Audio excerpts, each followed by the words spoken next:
سبحانك لا علم لنا إلا ما علمتنا إنك أنت العليم الحكيم اللهم إنا نسألك علما نافعا ورزقا طيبا وعملا متقبلا اللهم أنت ربي لا إله إلا أنت خلقتني وأنا عبدك وأنا على عهدك ووعدك ما استطعت أعوذ بك من شر ما صنعت أبوء لك بنعمتك علي وأبوء بذنبي فاغفر لي فإنه لا يغفر الذنوب إلا أنت رضيت بالله ربا وبالإسلام دينا وبمحمد صلى الله عليه وسلم نبيا.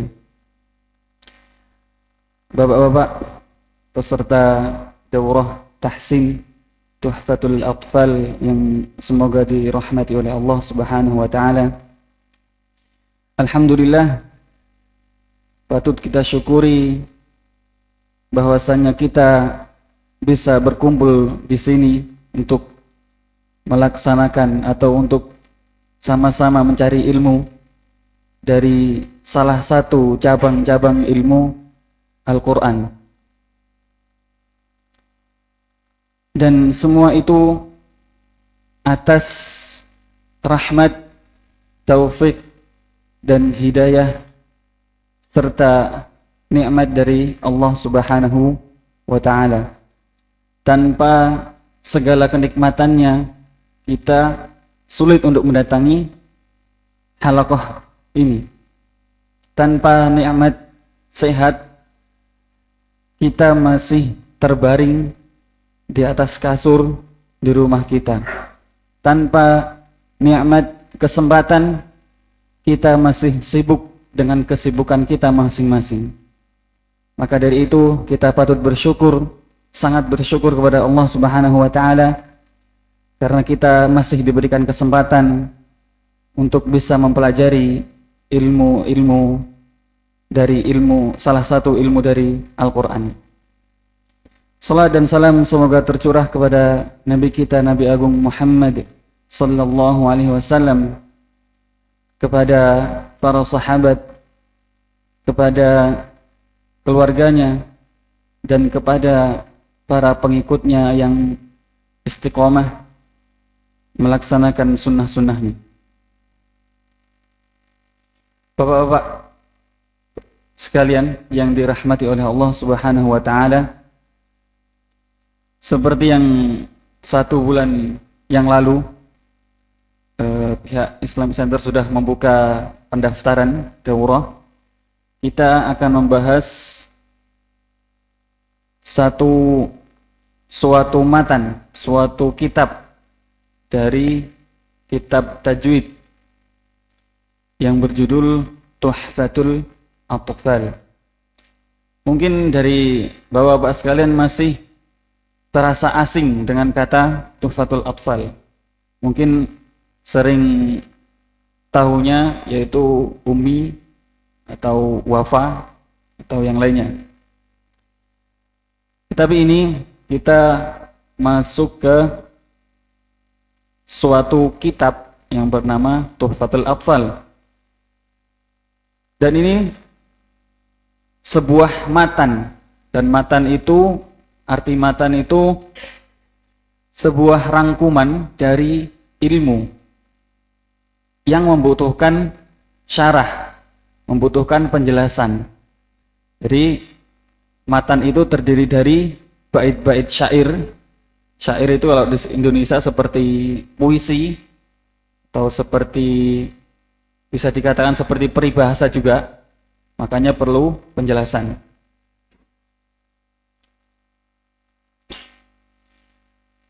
Dan Tuhfatul Atfal memiliki arti tuhfah, yaitu hadiah ilmu. Kemudian Atfal jamak dari at-tifl, itu anak-anak. Kalau digabung Tuhfatul Atfal secara bahasa artinya hadiah ilmu untuk anak-anak. Tetapi untuk secara istilah, Tuhfatul Atfal adalah hadiah ilmu yang ditujukan kepada pemula dan yang diisi dengan dasar-dasar ilmu tajwid. Karena Tuhfatul Atfal ini adalah ilmu yang seharusnya dimiliki, seharusnya dikuasai oleh semua orang muslim. Karena apa? Di setiap sholat kita pasti membaca Al-Quran, terkhususnya pada rukun sholat, surat Al-Fatihah. Nah, di surat Al-Fatihah itu kalau kita salah membaca itu bisa fatal artinya, bisa merubah arti 180 derajat. Malah bisa menjadi syirik. Contoh salah satunya adalah pada ayat Iyyaka na'budu wa iyyaka nasta'in. Ketika kita membaca dengan benar Iyyaka na'budu wa iyyaka nasta'in, huruf ya itu dibaca dengan hukum tajwid yang benar. Ya-nya itu ada tasdidnya, dibaca dengan menekan iyyaka na'budu wa iyyaka nasta'in. Itu akan berarti hanya kepada Allah lah kami beribadah, kami menyembah, dan hanya kepada Allah lah kami memohon pertolongan. Tetapi kalau kita membacanya tidak dengan menggunakan hukum tajwid, Iyyaka na'budu wa iyyaka nasta'in, itu akan merubah makna menjadi kesyirikan. Iya itu sebuah nama dari dewa matahari. Nah, kalau kita artikan berarti Iyyaka na'budu wa iyyaka nasta'in, hanya kepada dewa mataharilah kami menyembah, dan hanya kepada dewa mataharilah kami mohon pertolongan. Nauzubillah min dzalik. Kalau kita salah membaca seperti itu jadi artinya. Ya. Kemudian ilmu tajwid ini adalah ilmu yang mulia juga dibandingkan ilmu-ilmu yang lain, ilmu tauhid, ilmu fikih, ilmu tahsin, ilmu tajwid itu juga termasuk ilmu yang penting. Yang seperti saya katakan tadi, akan merubah makna kalau kita salah dalam pengucapannya.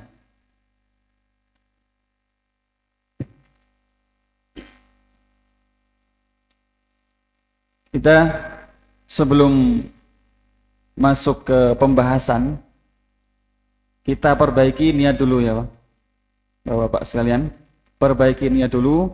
Kita mengikuti daurah ini karena apa? Kita mengikuti daurah ini dengan alasan apa? Karena ingin memperbaiki bacaan atau karena ingin menyalahkan yang tidak bisa baca? Coba angkat tangan Pak yang bisa, yang mau menjelaskan niat panjenengan untuk mengikuti daurah ini. Angkat tangan atau saya tunjuk? Ya, Pak Jalal.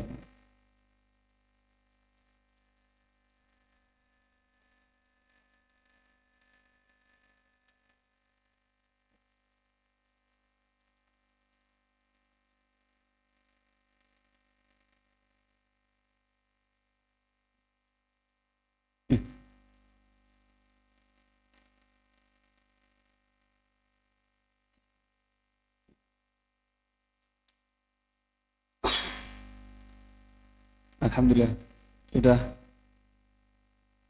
bagus niatnya untuk memperbaiki bacaan. Memperbaiki bacaan agar kita bisa memahami Al-Quran, bisa memahami artinya juga kalau bisa Pak. Ya.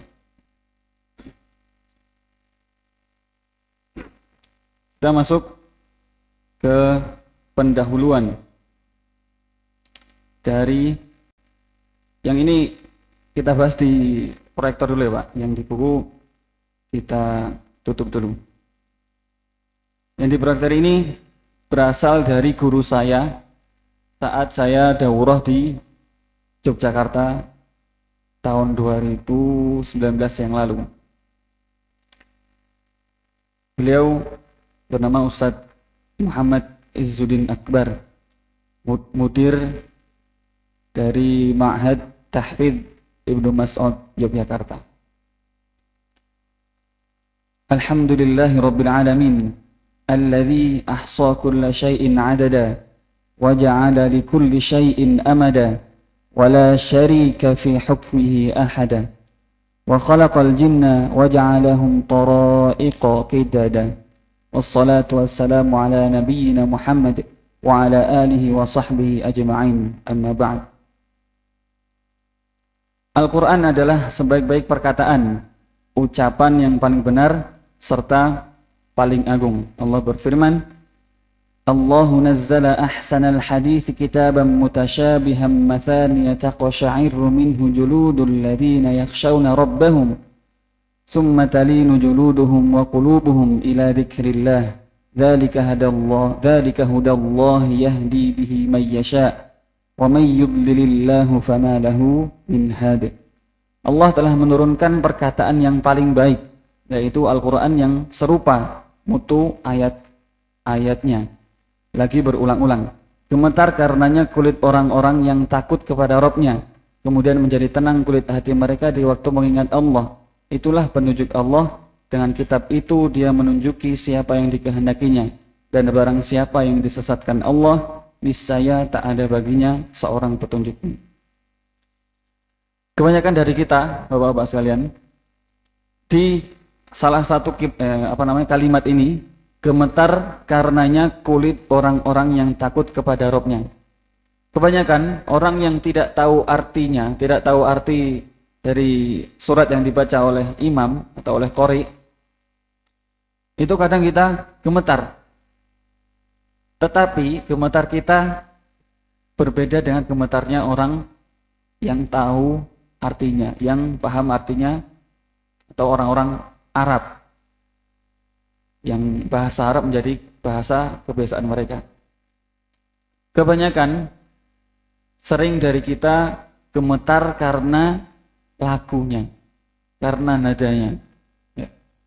Nadanya sedih, ya Allah, gemetar, padahal artinya senang. Itu.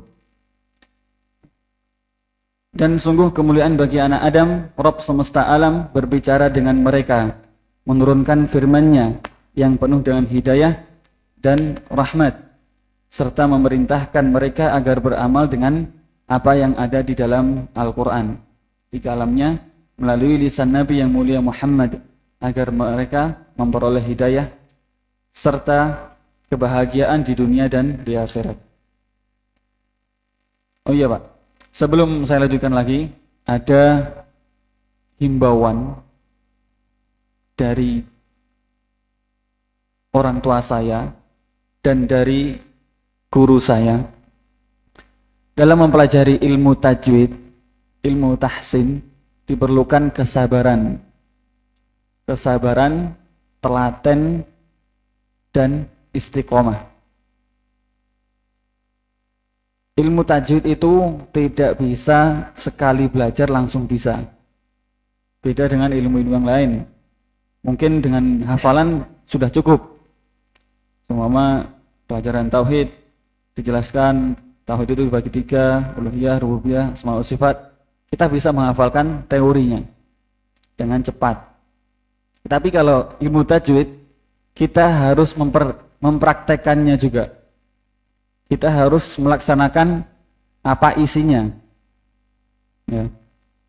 Dan itu perlu waktu yang lama, perlu waktu yang tidak sebentar. Maka saya himbau kepada bapak-bapak sekalian, jika ada rasa kemalasan atau kemalasan karena saya nggak bisa, saya nyerah aja, yang begitu Pak. Perlu kesabaran dan keistiqomahan. Istiqomah aja mengikuti sampai selesai.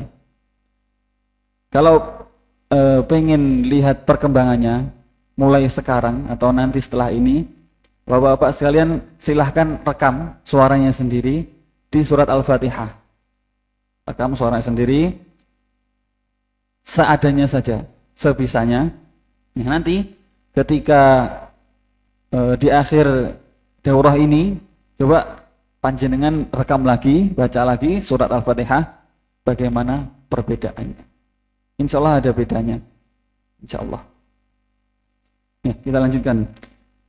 Allah juga merintahkan anak Adam untuk membaca ayat-ayatnya yang mulia, sebagaimana firman-Nya, Alladzina atainahumul kitaba yatlunahu haqqa tilawatihi ulaika yu'minuna bihi wa man yakfur bihi fa ulaika humul khasirun. Orang-orang yang telah kami berikan Alkitab kepadanya, mereka membacanya dengan bacaan yang sebenarnya. Mereka itu beriman kepadanya, dan barang siapa yang ingkar kepadanya, maka mereka itulah orang-orang yang rugi. Orang-orang yang telah kami berikan Alkitab kepadanya, mereka membacanya dengan bacaan yang sebenarnya. Jadi Rasulullah itu mendapat wahyu Al-Quran itu dari Allah langsung melewati perantara malaikat Jibril, dan kitab dan penyampaiannya dari Allah terus ke malaikat Jibril kemudian ke Nabi Muhammad itu sama semua. Jadi artinya apa yang kita baca ini itu adalah firman Allah, adalah kalau bahasa kita perkataannya Allah. Allah ngomong itu seperti ini.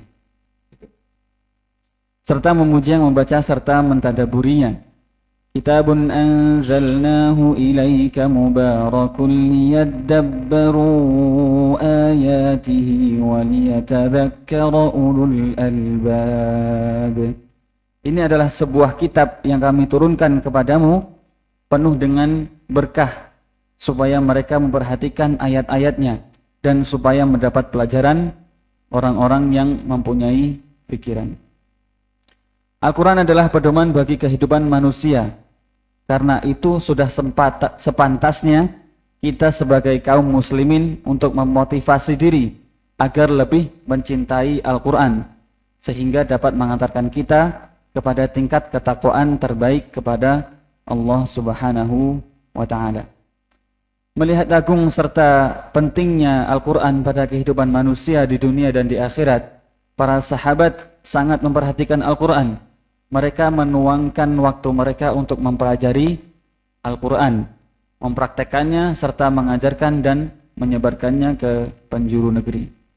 Kemudian mewarisi mereka generasi berikutnya dari kalangan tabi'in dan yang datang setelahnya. Mereka berkhidmat kepada Al-Quran sehingga lahirlah tulisan-tulisan, karya-karya tentang Al-Quran, dan diantaranya ialah yang berkaitan dengan kaidah dan cara membacanya, yang para ulama sebut dengan ilmu tajwid.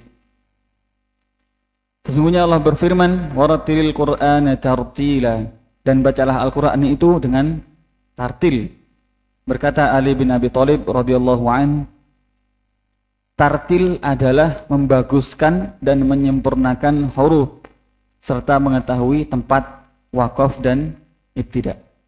Jadi, Bapak-bapak sekalian, membaguskan dan menyempurnakan huruf itu bukan termasuk memperbagus nada atau lagu, ya.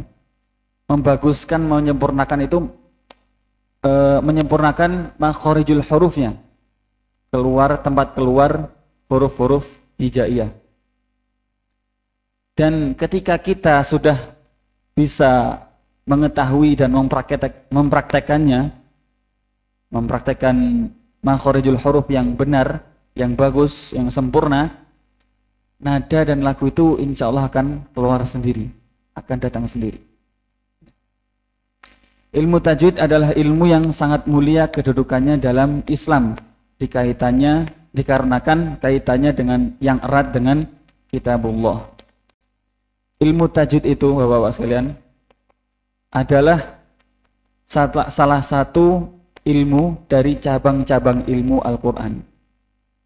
Dan ilmu tajwid ini yang paling mudah yaitu ya ini Tuhfatul Atfal.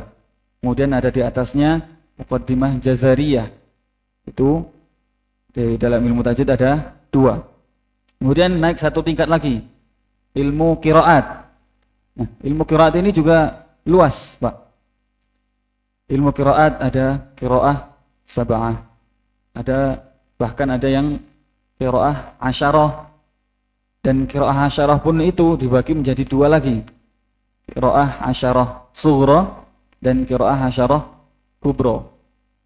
Jadi udah 20 qiraat. Dan dalam setiap riwayat itu ada yang 20 sampai 50 jalur.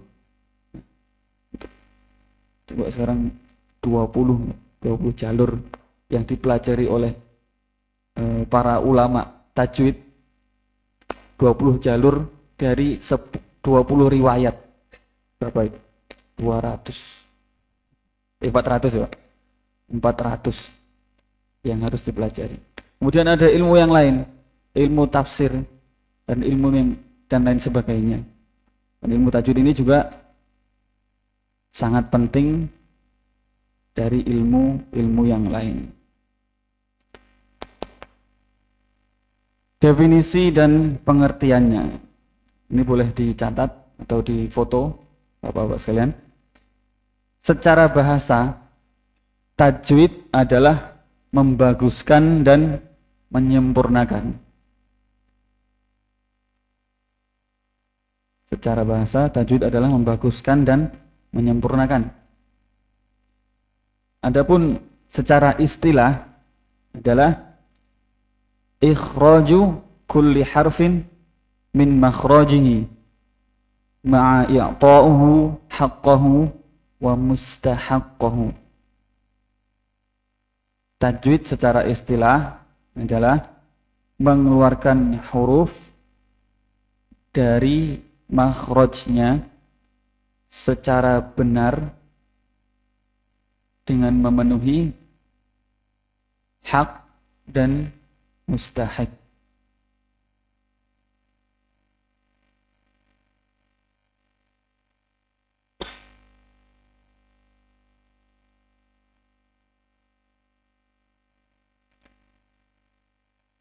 Makhraj adalah tempat keluarnya huruf.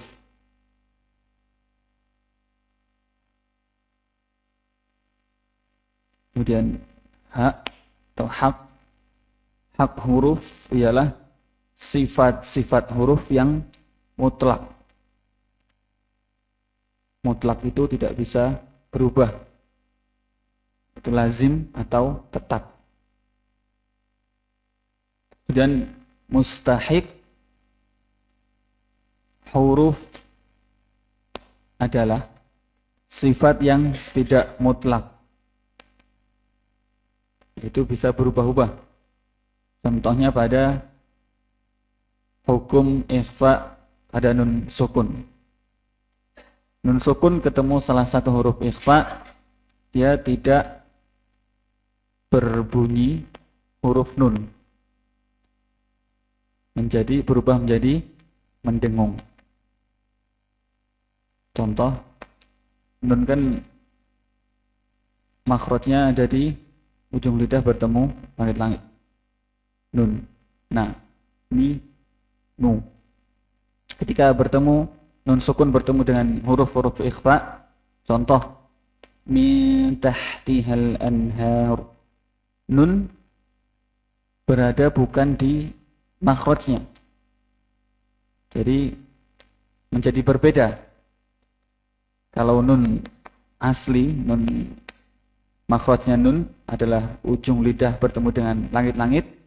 Kalau ketika ikhfa, ujung lidah tidak menempel di langit-langit.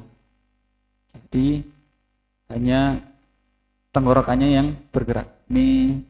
Mintah, mintah. Seperti itu.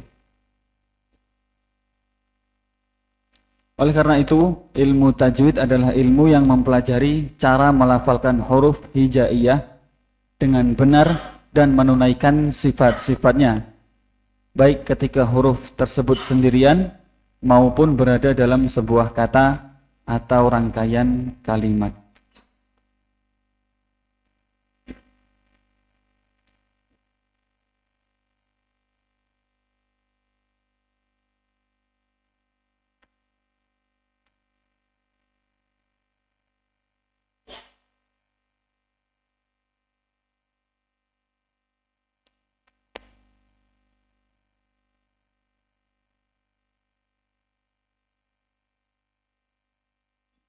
Agar mudah memahami ya Pak, mudah mencatat juga, itu dibuat peta konsep mencatatnya gitu, biar tidak terlalu banyak menulis. Jadi kayak peta itu Pak, ilmu tajwid, terus di bawahnya namanya ada garis, kemudian secara bahasa, secara istilah, dan ada penjelasannya di istilah. Ada hak, huruf, makhraj,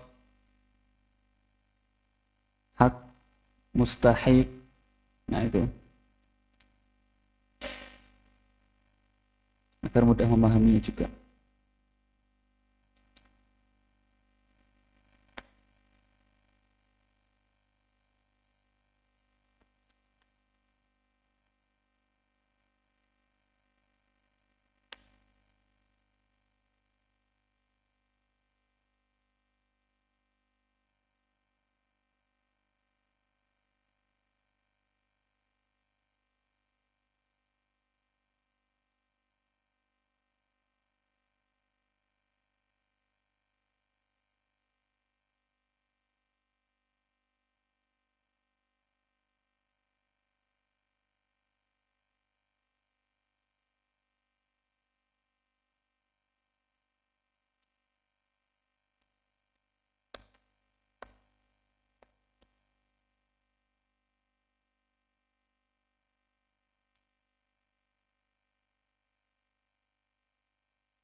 Poin B, sejarah ilmu tajwid.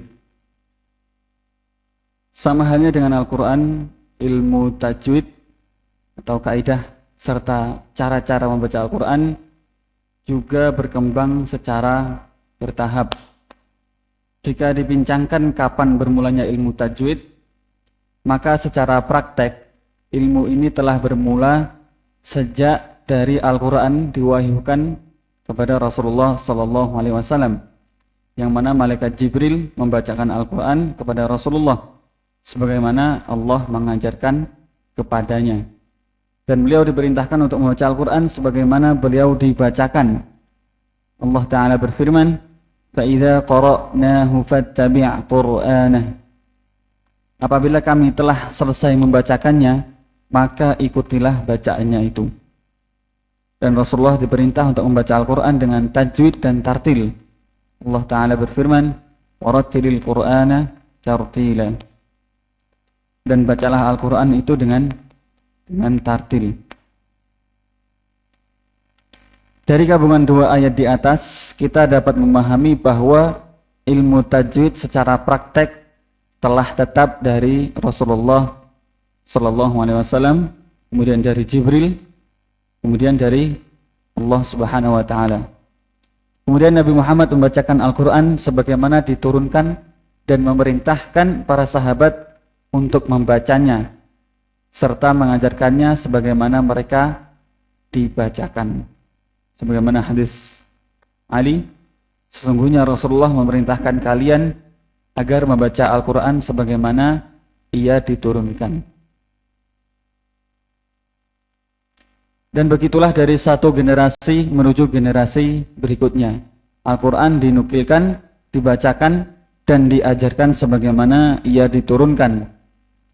Adapun secara teori, maka terdapat silang pendapat terkait siapa pencetus kaidah-kaidah ilmu tajwid. Sebagian ulama menyebutkan Khalil bin Ahmad al-Farahidi, sedangkan yang lain menyebut Abu Aswad ad-Duaili. Namun yang pertama kali membuat karangan dalam ilmu tajwid adalah Abu Muzahim al-Khaqani. Nama beliau adalah Musa bin Ubaidillah yang hidup pada tahun 248 sampai 325 Hijriah. Yang beliau namai dengan Al-Qasidah Al-Haqqaniyah. Sebagaimana menurut perkataan Imam Al-Jazari. Ya. Ini bisa dicatat, Pak. Jadi pencetus kaidah-kaidah ilmu tajwid yaitu para ulama menyebutkan yaitu Khalil bin Ahmad al-Farahidi, dan ada sebagian yang lain menyebutkan Abu Aswad ad-Duaili. Tetapi yang pertama kali membuat karangan yaitu Abu Muhazim al-Haqqani dengan nama asli Musa bin Ubaidillah. Kemudian bermunculan setelahnya karangan lain, At-Tanbih 'ala al-Lahnil Jali wal Lahnil Khafi, karya Abu Hasan Ali bin Ja'far, dan Ar-Ri'ayah litajwidil qira'ah wa tahqiqi li tahfidz tilawah, karya Abu Amr bin Sa'id Ad-Dani.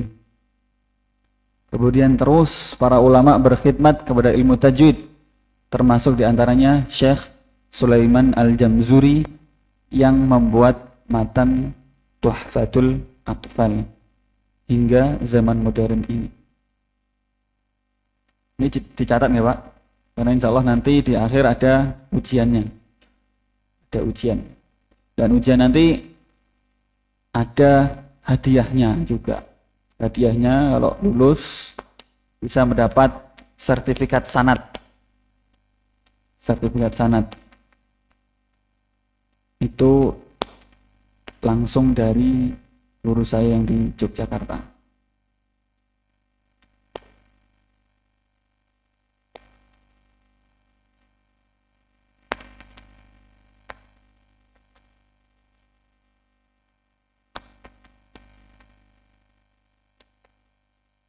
Nggak kelihatan nggak? Bisa pindah. Bisa pindah dulu ke sana. Ya, kelihatan Pak? Bisa pindah dulu.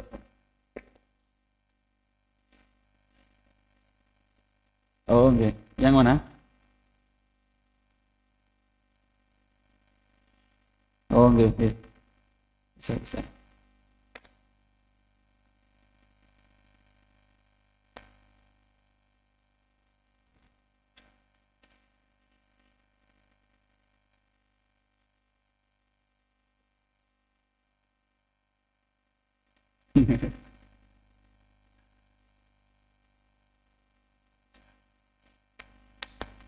Sebenarnya ini Pak, teori itu tidak berpengaruh, tidak sangat berpengaruh kepada praktek kita, bacaan kita.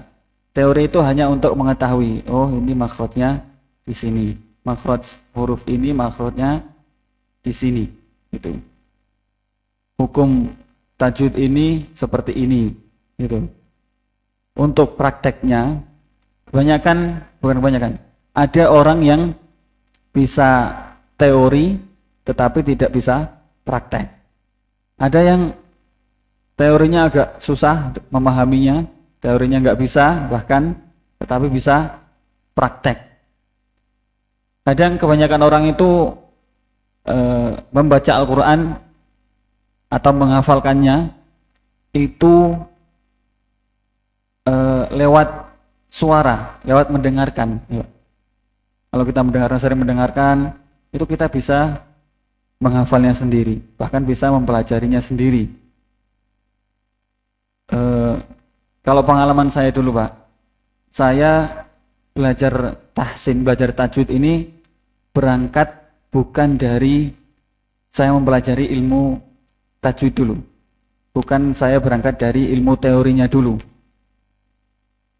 Saya berangkat dari, yaitu tadi, saya mendengarkan murotal, mendengarkan bacaan masyayikh, dan saya mengikutinya. Nah, berangkat dari situ. Jadi kalau ada murotal, kalau murotal yang saya sarankan adalah murotalnya Dr. Aiman Suhaid. Itu didengarkan saja, didengarkan, habis itu diulangi sendiri. Ini sudah pas atau belum? Seperti itu. Ilmu teori hanyalah ilmu tambahan. Ilmu tambahan. Jadi tidak semua yang bisa teori bisa mempraktekkannya juga.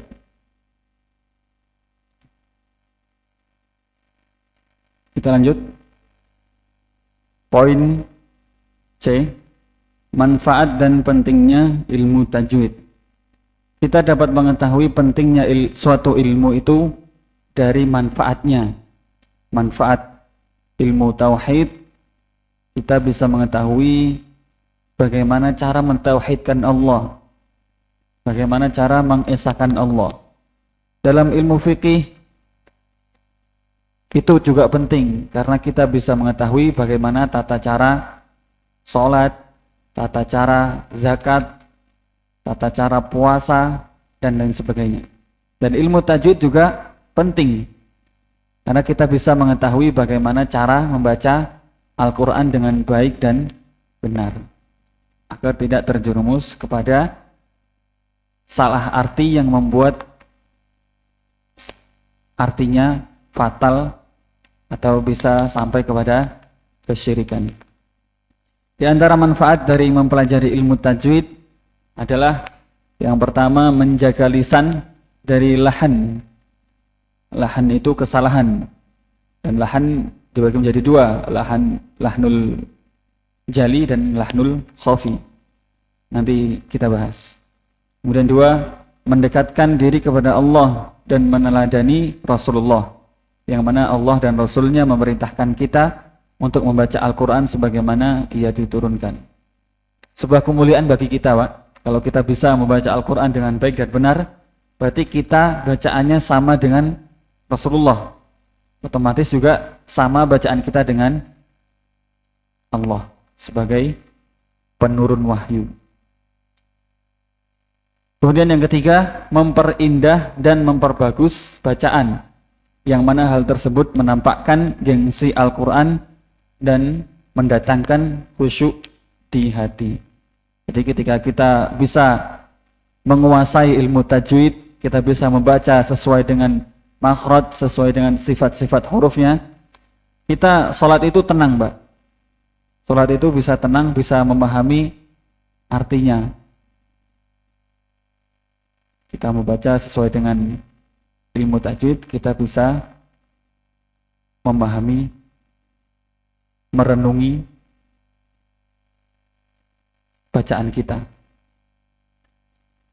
Poin D, keutamaan mempelajari ilmu tajwid.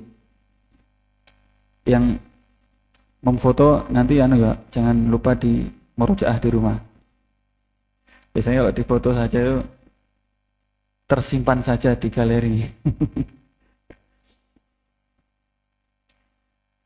Keutamaan mempelajari ilmu tajwid. Banyak sekali keutamaan yang dapat diperoleh dari mempelajari ilmu tajwid. Di antaranya adalah apa yang terkandung dalam hadis-hadis berikut. Khairukum man ta'allamal Qur'an wa 'allamah. Ini hadis yang masyhur, yang sering kita dengar. Sebaik-baik kalian adalah yang mempelajari Al-Quran dan mengajarkannya. Kemudian dari Aisyah radhiyallahu anha berkata, Rasulullah sallallahu alaihi wasallam bersabda, orang yang mahir membaca Al-Qur'an itu bersama para malaikat pencatat yang mulia dan yang berbakti. Malaikat itu tidak pernah durhaka kepada Allah. Orang yang membaca Al-Qur'an dengan terbata-bata atau tidak lancar dan Quran itu terasa susah baginya saat dibaca, dia mendapatkan 2 pahala. Hadis riwayat Al-Bukhari dan Muslim. Ketika kita masih dalam proses belajar ilmu tajwid, ketika kita masih membaca Al-Quran dengan terbata-bata, dengan cara yang salah karena ketidaktahuan kita kalau sudah tahu tetapi tetap terbata-bata, itu tetap mendapatkan pahala.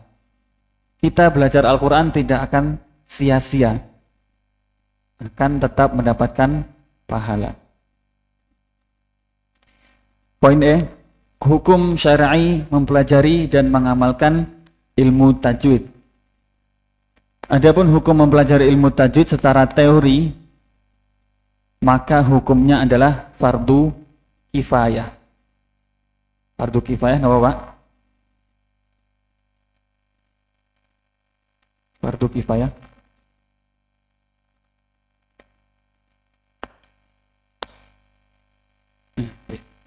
Seperti halnya sholat jenazah. Jadi kalau sudah ada satu yang melaksanakannya, yang lainnya sudah gugur kewajibannya. Tetapi sekarang pertanyaannya, apakah kita mau jadi orang yang gugur kewajibannya? Atau kita mau jadi satu orang yang melaksanakannya dengan fadilah-fadilah atau keutamaan-keutamaan yang disebut tadi. Sedangkan hukum mengamalkan ilmu tajwid maka harus dirinci. Apabila melanggarnya akan merubah huruf atau merusak makna, maka hukumnya wajib. Ketika kita membacanya tidak sesuai makharijul huruf, kita wajib mempelajarinya. Contoh makharijul huruf, sifat huruf yang menempatkan huruf pada ruangnya. Jika tidak sesuai, kita wajib mempelajarinya. Kemudian apabila melanggarnya tidak merubah huruf atau merusak makna, maka hukumnya tidak wajib.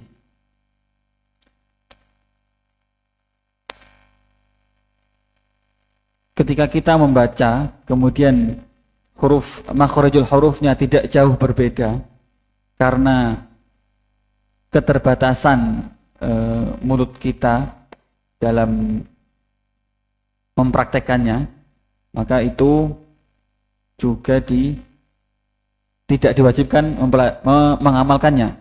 Contoh orang yang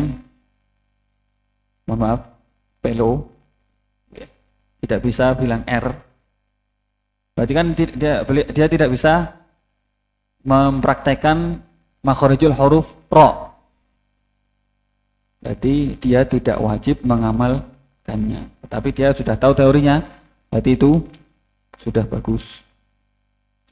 Hukum mengamalkan ilmu tajwid. Ketika makharijul huruf salah, maka wajib karena merubah huruf sehingga masuk ke dalam tahrif serta dapat merusak makna. Seperti huruf H dibaca kho. Kemudian sifatul huruf yang mutlak, lazim dan tidak mutlak.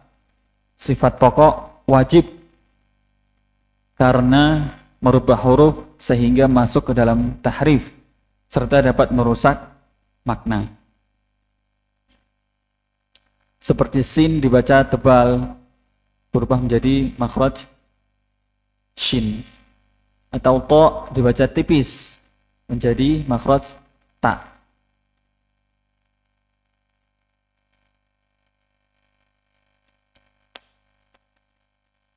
Kemudian sifat penghias ketika ada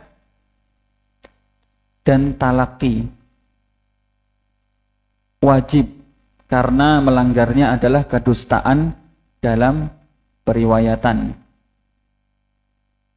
Ketika tilawah, ketika talaki, sekarang ketika tilawah, membaca biasa, qori mutkin, tercela melanggarnya, bisa haram, bisa makruh. Untuk orang awam, mustahab. Seperti ro tebal dibaca tipis atau sebaliknya, atau ikhfa dibaca izhar. Sudah di foto Pak? Sudah nih. Nah, tadi kita membahas manfaat, yaitu terhindar dari lahan, kesalahan. Nah, kita bahas lahannya di sini. Secara bahasa, lahan adalah suatu kesalahan atau kondisi yang menyimpang dari kebenaran. Adapun secara istilah adalah kesalahan dalam membaca Al-Quran, yang mana ia terbagi menjadi dua, yaitu lahnul jali dan lahnul khafi. Lahnul jali adalah kesalahan yang terdapat dalam lafaz sehingga merusak makna atau i'rab tata cara bacaan. Contoh perubahan huruf dengan huruf. Seharusnya al-mustaqim dibaca, sinnya dibaca shad, mustaqim, atau qafnya dibaca kaf, mustaqim. Kemudian allazina dibaca allazina. Yang baca allazina biasanya itu orang-orang yang lahir di Jawa Barat, Pak. Jawa Barat ya. Kebanyakan orang itu allazina. Mereka bisa baca dal, kecuali mereka belajar allazina.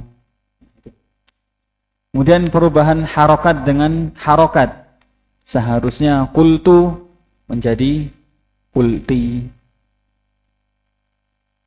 Seharusnya Rabbi menjadi Rabbu.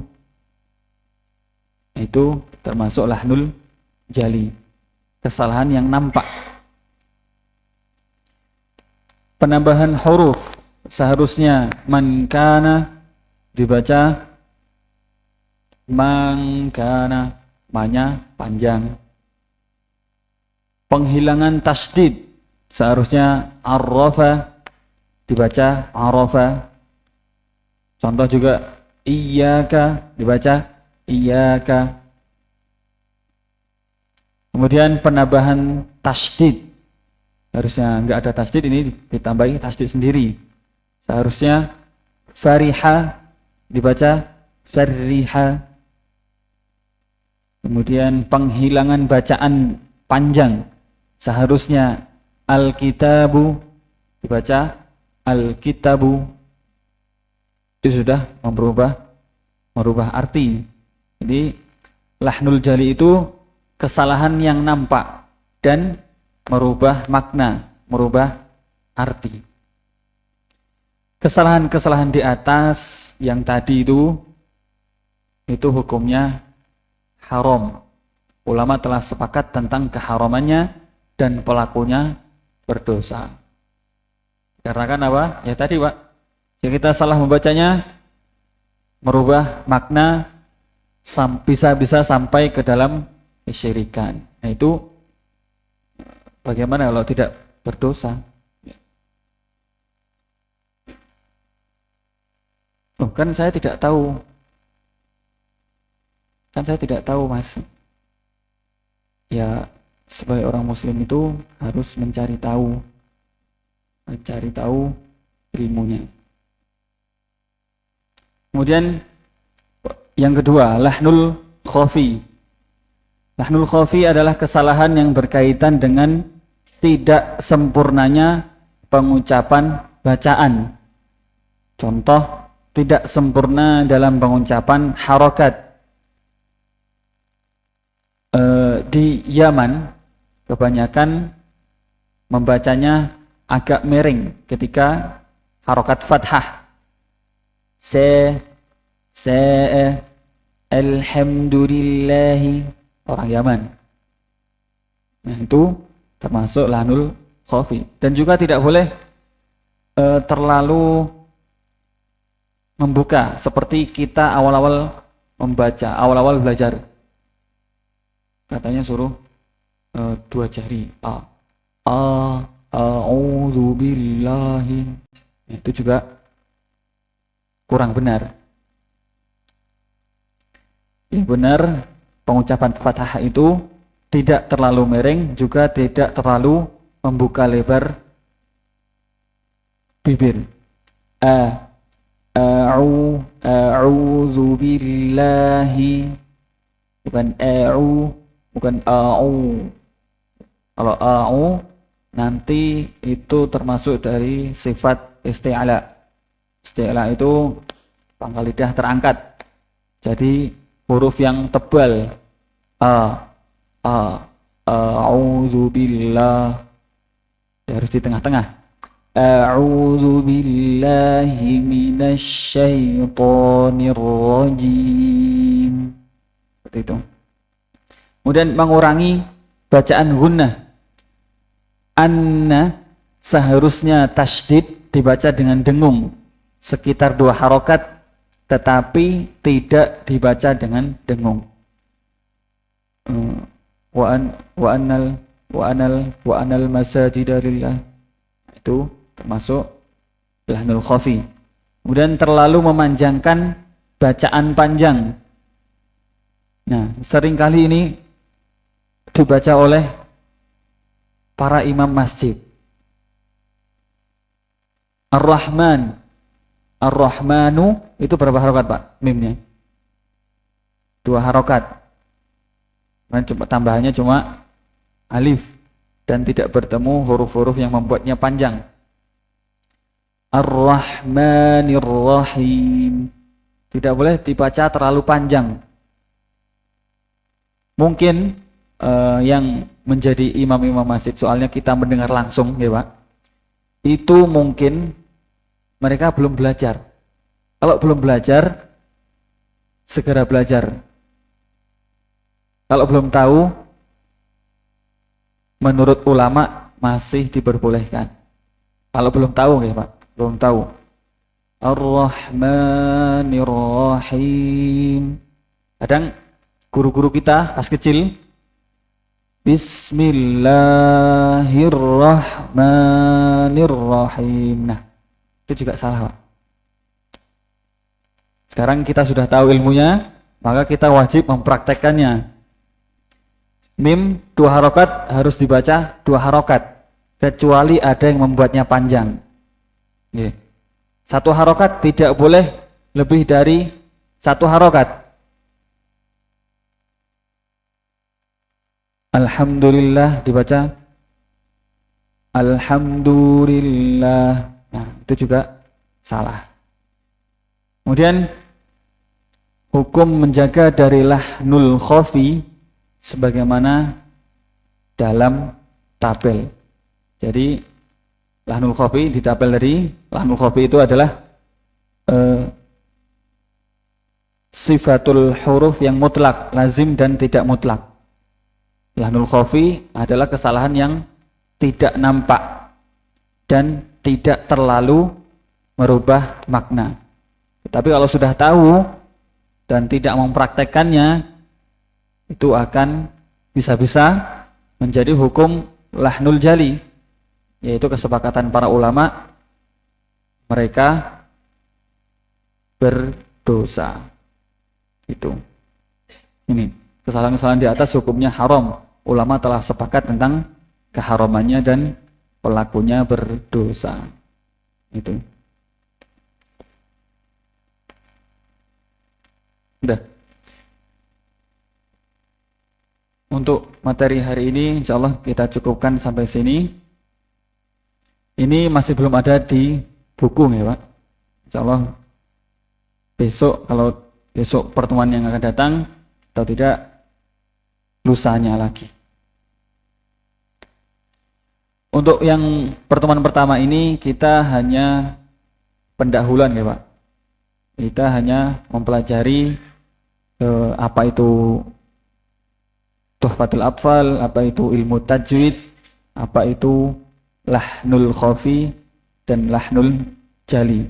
Dan insya Allah pekan yang akan datang, pertemuan yang akan datang, kita akan mempraktekannya dan juga mempelajari teorinya. Dan nanti ketika sebelum kita membahas materi, kita talaki dulu Pak.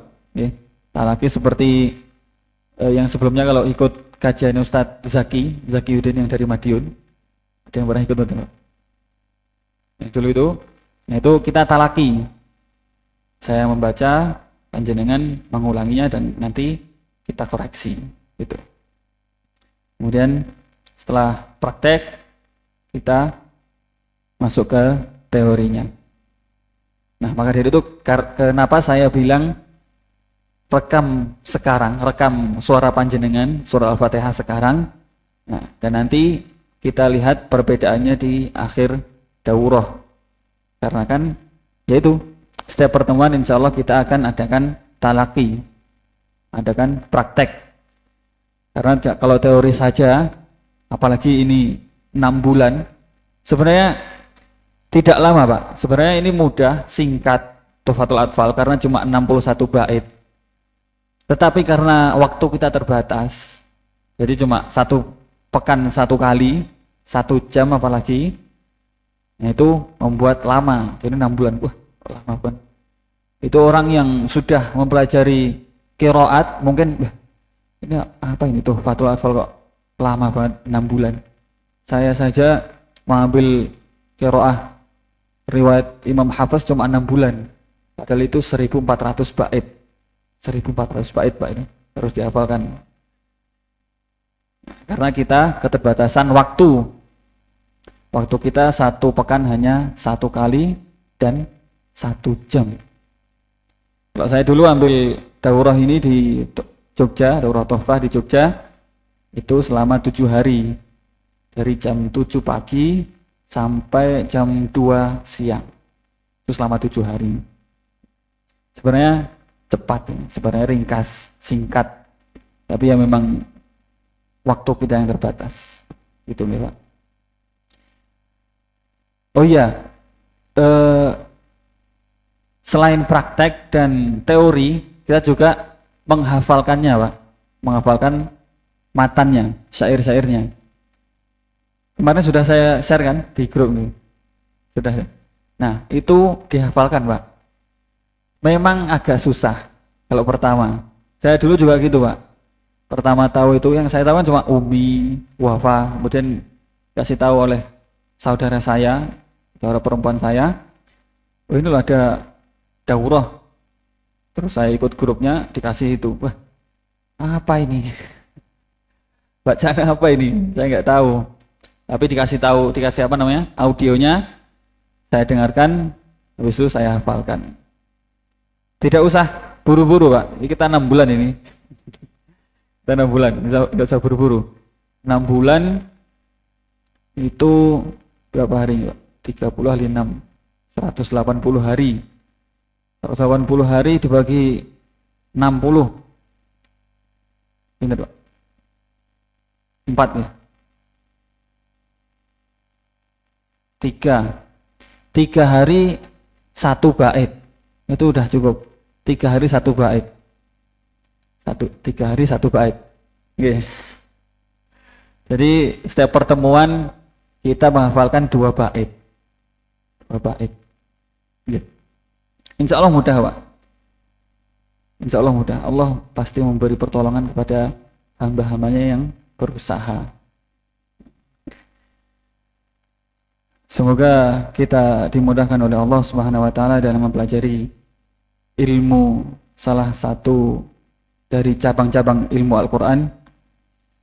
Kita tutup dengan doa kafaratul majlis. Subhanakallahumma wa bihamdika asyhadu an la ilaha illa anta astaghfiruka wa atubu ilaik. Assalamualaikum warahmatullahi wabarakatuh.